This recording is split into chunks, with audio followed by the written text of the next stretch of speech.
So help me God. He had just won a very close election, one of the closest in U.S. history. And he was aiming to unite the country. And so he deliberately avoided any topics that he felt were divisive. We observe today not a victory of party, but a celebration of freedom. Early on in the planning stages, where he did include some issues on the domestic agenda, he decided to cut them out because he said it sounded too much like a campaign speech. The families without a decent home, the parents of children without a decent school, they all know that it's time for a change. It's a collaboration, like many of JFK's speeches were. There's a page that shows, it's in Ted Sorensen's hand. They worked very closely together. The notes are a little bit hard to read, but it has some of Kennedy's instructions. Eliminate all the I's, let's just talk about what we can do. Add style and eloquence. Let the word go forth from this time and place to friend and foe alike, that the torch has been passed to a new generation of Americans. JFK was determined to keep his speech short. And so when he first started working on the speech, he asked Sorensen to count up the words of some of the more notable ones.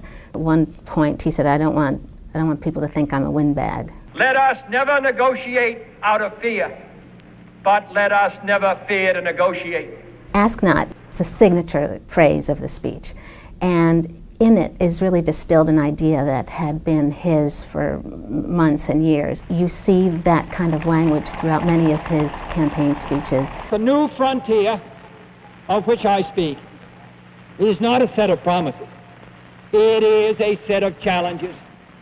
It sums up not what I intend to offer to the American people, but what I intend to ask of them. The new frontier is not what I promise I'm going to do for you. The new frontier is what I ask you to do for our country. I really like the reading copy of the speech. It was ready for him to study just a day or two before the inauguration.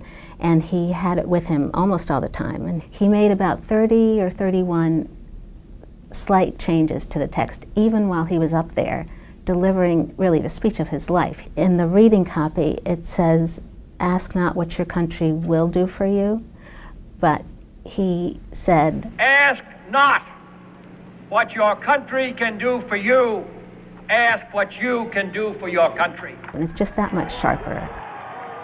He was speaking in the midst of the Cold War. They were grim times. We shall pay any price, bear any burden. He faced them, and at the same time he was able to do it in a way that lifted the spirits of people. So I think there is greatness in that. Let us go forth to lead the land we love, asking His blessing and His help, but knowing that here on earth, God's work must truly be our own.